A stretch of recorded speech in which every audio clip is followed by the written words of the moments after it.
Welcome to the Taxcast from the Tax Justice Network. Around 20 minutes each month of news, scandal and analysis you won't find anywhere else. With me, Naomi Fowler. The Taxcast is available to everyone on www.tackletaxhavens.com. It's also on the Tax Justice Network's website, www.taxjustice.net/Taxcast. You can subscribe to our RSS feed, to the Tax Justice Network's YouTube channel, email me on naomi@taxjustice.net, look for us on iTunes, or find us on a radio station near you.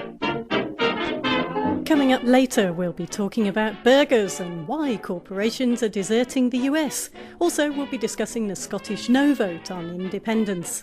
But first, a quick roundup of this month's Tax Justice news. The Tax Justice film, The Price We Pay, came out this month. Does Apple Inc. own directly or indirectly AOI, AOE, and ASI? Yes. And where is AOI a tax resident?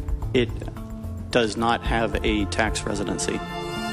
The film's directed by Harold Crooks and it's making its way around the world. It features key voices from the tax justice movement, so look out for that. If you thought all the increased attention on tax havens meant people and companies would be less likely to use them, sadly that's not the case. The last quarter was one of the highest value for offshore deals in the last 10 years. In Luxembourg, they've opened their brand new so-called Freeport right next to the airport. It's an 11,000 square metre site where works of art, fine wines, vintage cars and all sorts of other luxury items can be stored. Luxembourg says it's diversifying the services it offers, and it denies that this is a kind of fiscal no man's land. Now, you have to chuckle at this one. Swiss tax authorities are re-investigating a company suspected of avoiding taxes in Switzerland by offshoring assets in Jersey and Luxembourg. And at the time, the company was run by the current Swiss economics minister. It's not very patriotic of him, is it? It's a good job the OECD's on the case, or are they? Here's the OECD head on their latest action plan to tackle international tax avoidance. We are putting an end to treaty abuse. We are rewriting the rules in transfer pricing, in particular in the area of the intangibles. And we will be providing all the countries with an overall picture of where the profits are, where the activities are through a country-by-country reporting. Sounds great, doesn't it? Well, all's not what it seems. We'll be discussing this action plan later. The United Nations Conference on Trade and Development has called clearly for tax justice and firm, inclusive political leadership to tackle the threat of tax havens. Their latest report is critical of the slowness of the governments of wealthier nations to take action, as the main homes to multinational corporations and some of the world's secrecy jurisdictions. They want the UN Committee of Experts on International Cooperation in Tax Matters to play a bigger role and give greater voice to developing countries. They're also suggesting an international convention against tax abuse. Countries like the UK still massively underestimate the amount of tax they lose each year. That's according to a new report, Tax Evasion in 2014 and What Can Be Done About It, by accountant Richard Murphy. Tax evasion in the UK has gone up from an estimated £70 billion a year to £85 billion since 2010. Over the last decade, the government's cut the tax authority workforce by 43% and served up a diet of austerity. It's not all bad news, though. In the US, there's been some very surprising support for a bipartisan bill to eliminate anonymous shell corporations. Half of the entire Delaware legislature has signed a letter urging the bill's support that's been sent to Washington. Now, when a secrecy jurisdiction the size of Delaware's has had enough, something's definitely changing. And the eyes of tax authorities across Africa will be watching very closely a case in Uganda, where a court of appeal has made a landmark ruling agreeing the Uganda Revenue Authority does have jurisdiction to charge a possible $85 million in capital gains tax from the Netherlands-registered and incorporated company Zain International BV. The tax case arose after Zain sold part of its operations in Uganda to another European registered company for $10.7 billion. Zain's likely to contest the tax assessment. And that's the Tax Justice News Roundup. Now we're going to talk to John Christensen of the Tax Justice Network for his take on this month. OK, John, so let's start off this month with Scotland and the independence vote. In the end, it was a no. I don't know if you feel the same, but I feel very conflicted over it because on the one hand, it represented a real political choice to break away from forces of conservatism and the rule of Westminster and London-based politicians. And after all, as I say, there's more pandas in Edinburgh Zoo than Conservative MPs in Scotland. We did see some real genuine political choices, and I think that was borne out by the very high turnout of the kind that hasn't been seen for a long time. On the other hand, the Scottish Nationalist Party was planning to go the kind of Irish screw everyone else route on tax and kind of launch into quite an aggressive tax competition to try to supposedly attract corporations to Scottish shores should the vote have gone their way, which of course it didn't. Yes, this is one of the untold stories about the Scottish independence vote. And this concerns one of the key parts of the development strategy of the Scottish Nationalist Party, which is that they were planning to set a rate of corporation tax set at 3% below the corporation tax rate prevailing elsewhere in the United Kingdom. So the current tax rate would be 20% in the rest of the United Kingdom, and they were proposing to set a tax rate of 17%. And this engagement in tax competition can only have led one way, which is that the Northern Ireland government is also looking at engaging in tax competition, and if other regions of the United Kingdom were able to achieve a certain amount of devolution, as is being discussed, particularly around tax policy, Wales might well have also wanted to go in the same way. So this was likely to precipitate tax wars within the United Kingdom, and a very dangerous process that would have been, because the United Kingdom generally has based its development strategy on tax competition, in other words, on trying to become the most tax competitive nation within the OECD.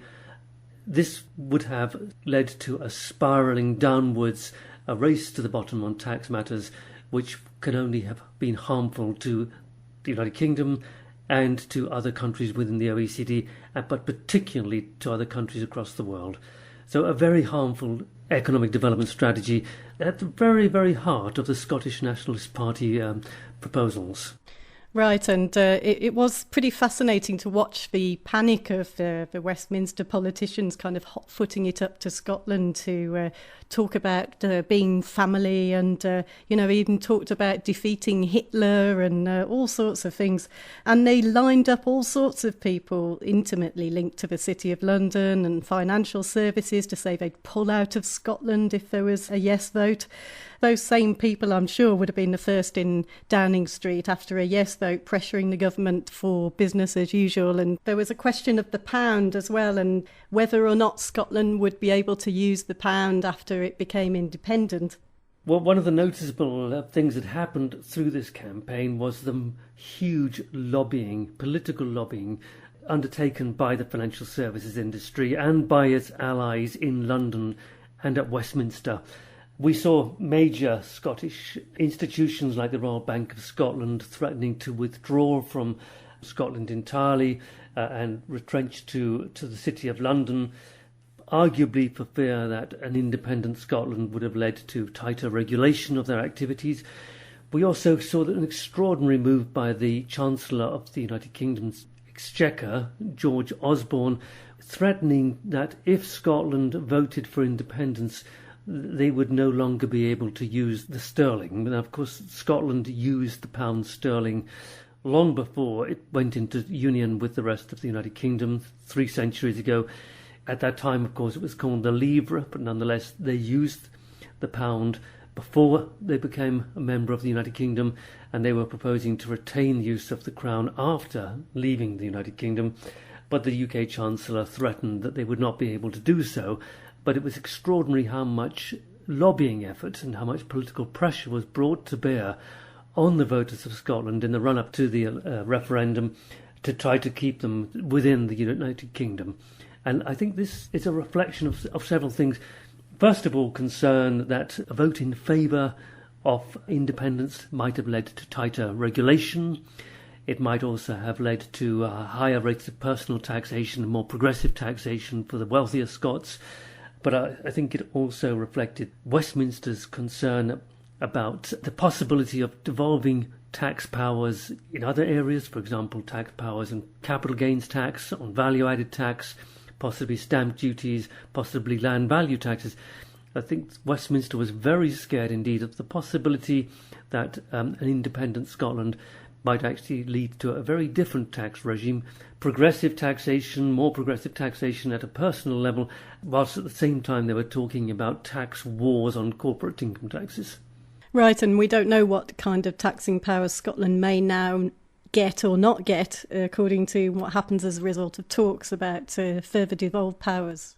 Well, what happened in the run-up to the referendum is that as the opinion polls began to suggest that there was just the possibility that the vote might be won by the independent side, at that stage all sorts of promises were being made by politicians in Westminster, some of whom frankly were not in a position to make any promises at all because they couldn't deliver on them. But now the promises have been made, it will be very interesting to see whether any of the promises are actually honoured and whether there will be a devolution of more taxing rights to the Scottish Parliament. Right, so that's one to watch on the Taxcast. Let's talk about the OECD. They've released their action plan on how to tackle international tax avoidance, things that are going to be discussed by the G20 in Australia. What's new here and what's promising here, or perhaps not promising? This is basically global tax policy being decided by 44 countries in the world, and many of them are part of the problem, not necessarily part of the solution. Yes, from a tax justice point of view, what we've seen so far is not enormously encouraging. For example, on the country-by-country reporting standards, whilst the OECD are saying that this proposal they've come forward with is a major step forward in transparency, in reality it's quite the opposite, because they're not proposing that companies should be required to make their accounting information available on a country-by-country basis available to the public. In other words, the level of transparency around their corporate country-by-country reporting standard is exceptionally low and certainly doesn't meet what we're looking for. We've seen some progress towards tackling the so-called hybrid mismatches. These occur where companies are able to claim deductions by classifying some types of their financing as debt in one country but as equity in another country. In other words, they're using tax arbitrage to game the system. But overall, we're not enormously encouraged by what we've seen so far. What's clear, for example, is that there's no agreement on restricting the use of patent boxes. The UK government introduced patent boxes some years ago to provide favourable tax treatment for patented inventions and other innovations. So there's no progress there.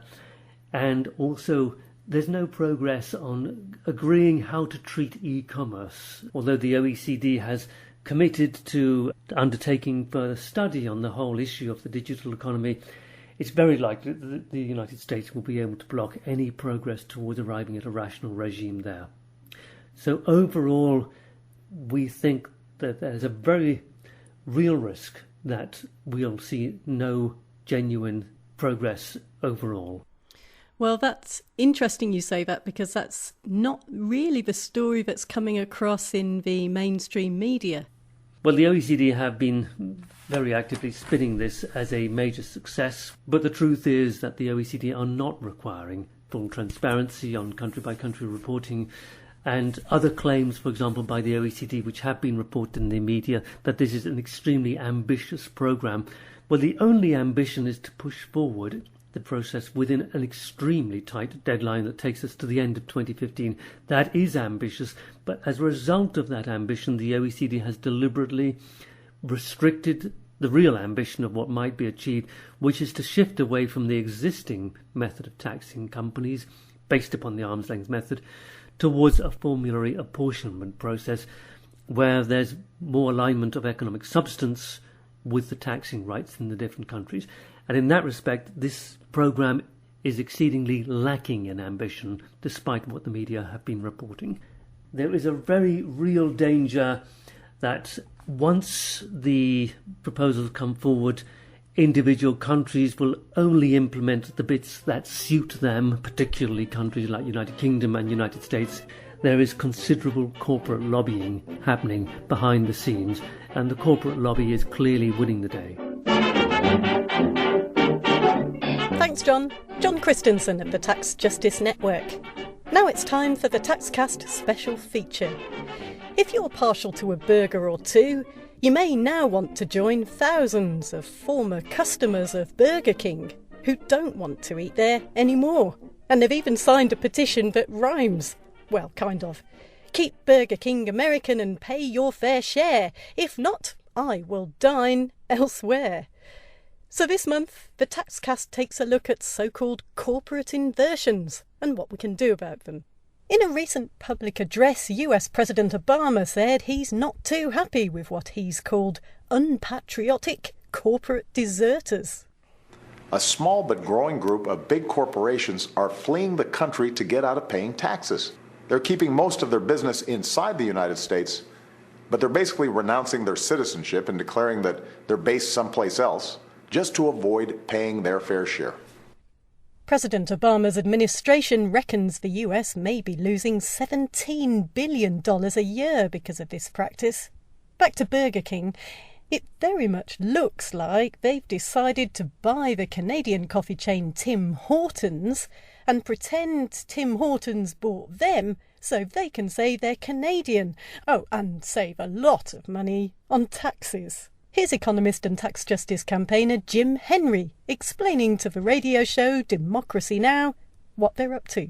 Well, there are lots of kinds of inversions, but in this case we have basically a U.S. company that, with about 7,000 locations here, paying a higher corporate tax rate than it would if it were a Canadian company.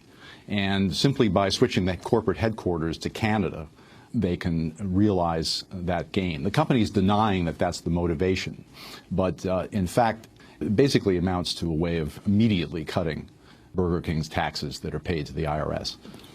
The Canadian tax rate officially is 27%, which is not much lower than ours. But in fact, effective tax rate in Canada is about 20% or lower.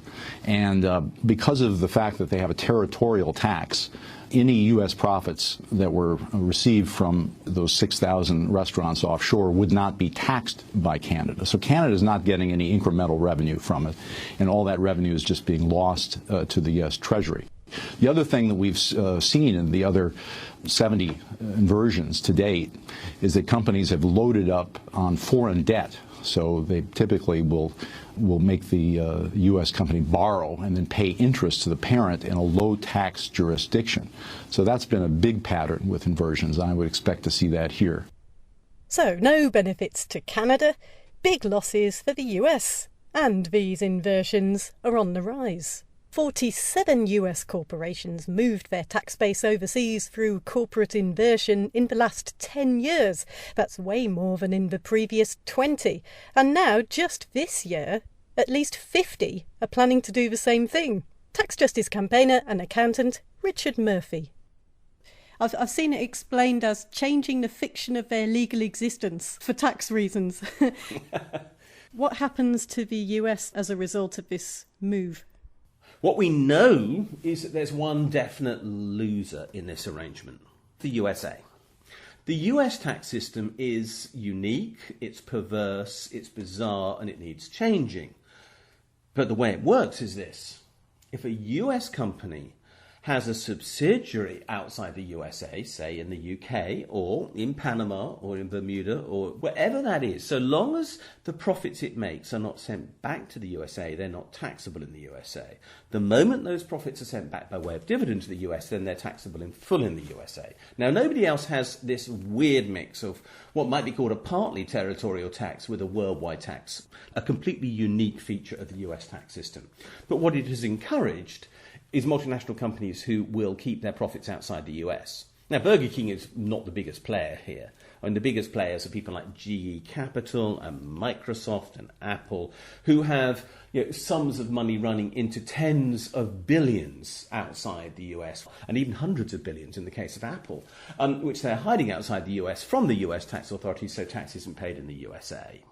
So what an inversion does is actually mean that the money will never now go to the US in the case of Burger King. It can only go to Canada.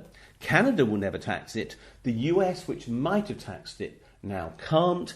And so the inversion has definitely cost the US some money at some time in the future, if the money were ever to have gone there. Now, you could say, well, actually, Burger King would have never sent the money to the US, so the US has not lost any money either. That's a difficult argument to put forward. And the reason why it's a difficult argument to put forward is that how do the shareholders get their return from a company which does forever hide its money outside its parent company jurisdiction, which was the US in the case of Burger King? Eventually you end up with the farce where Apple was, for example, borrowing money in the US to pay dividends, and yet had tens of billions and even $100+ billion of money hidden in Bermuda, but which it couldn't use to pay the shareholders. So you end up with these really bizarre corporate practices because of this tax law. Burger King's argument is now they can be honest with their shareholders, they can move their money wherever they want, they can pay it back to their investors if that's appropriate, they don't have to worry about paying extra tax to the US as a result, as if that is some sort of a massive burden on the company to pay tax in the US, which has provided them with their headquarters and main market for so long. But in the process, the US has lost out because it has refused to come up with a sensible tax system.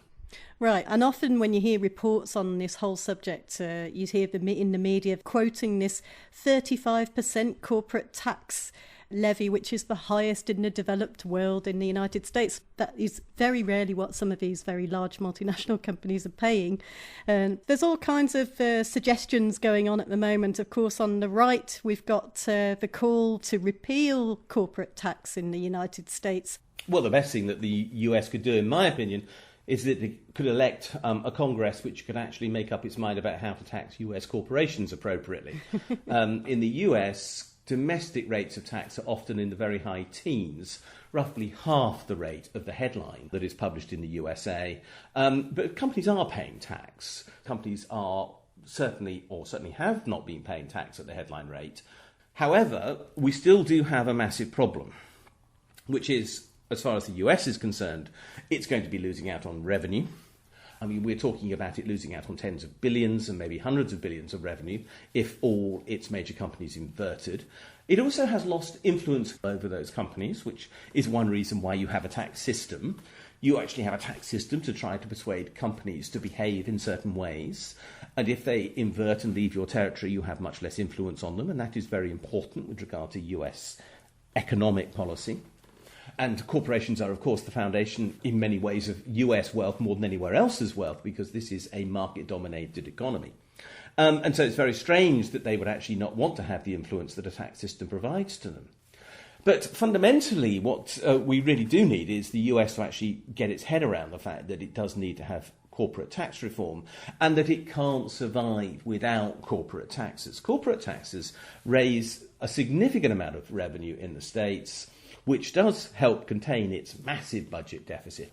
So the corporate tax has a clear role to play, and that if they don't have a corporate tax, eventually they're going to have to cut services, which is, of course, exactly what the members of Congress who will not approve a change in the corporate tax want to happen. They're literally trying to deny what they consider to be the beast, that's the federal government, the revenue it needs to fulfill its policies. So we need to have some sanity introduced into US tax policy. The most insane way to deal with this is to abolish corporate tax.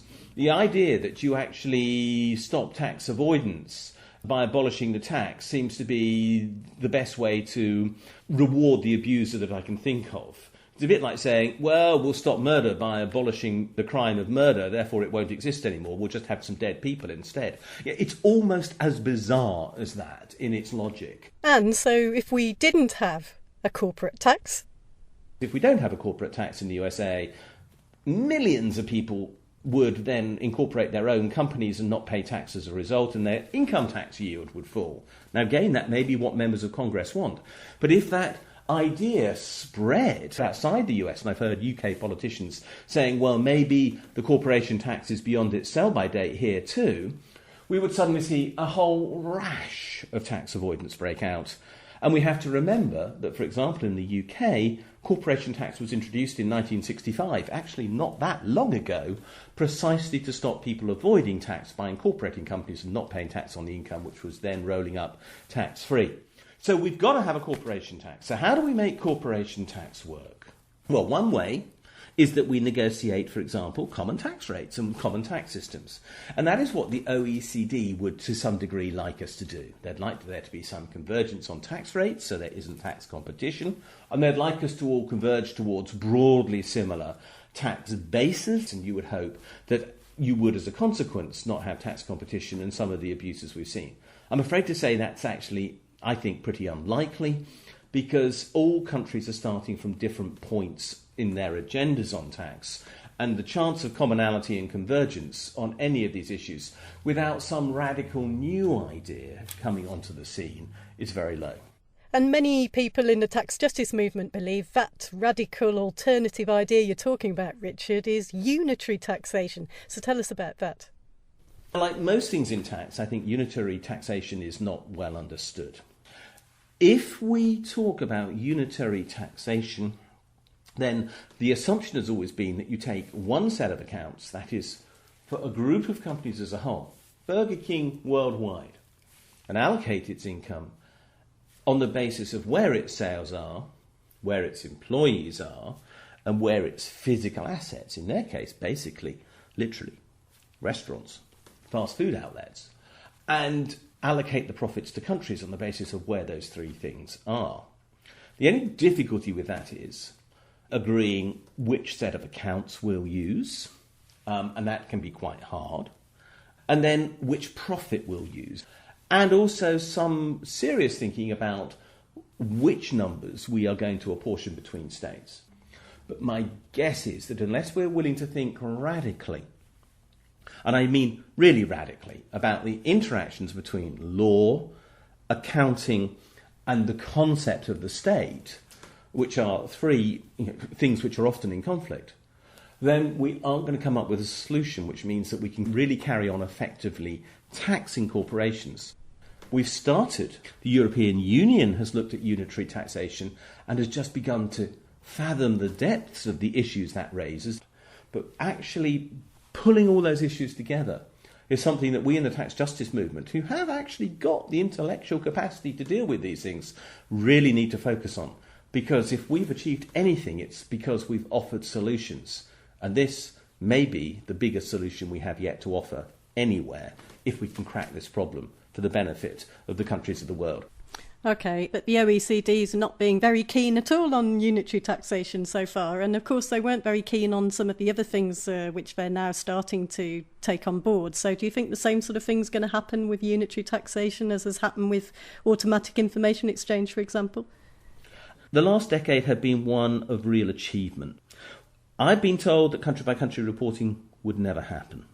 I can remember sitting in the UK Treasury in June 2009, I think John Christensen was present with me, and we were told automatic information exchange would not happen in our lifetimes. Beneficial ownership on public record was just an impossibility, and I could go on with other things that we've been told will never happen. And do you know what? They're all, in some way or other, on their way. Not perfectly, not exactly as we want them, and yet the world is changing.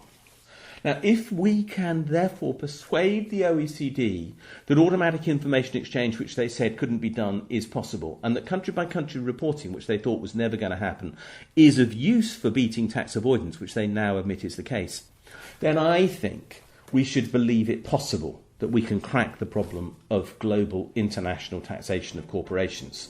But we, I think, have proven that we can take these sorts of arguments forward and find what are potentially viable solutions. That's our challenge here. It's the biggest one we'll have taken on, but I think we've got to do it. You've been listening to the Taxcast from the Tax Justice Network.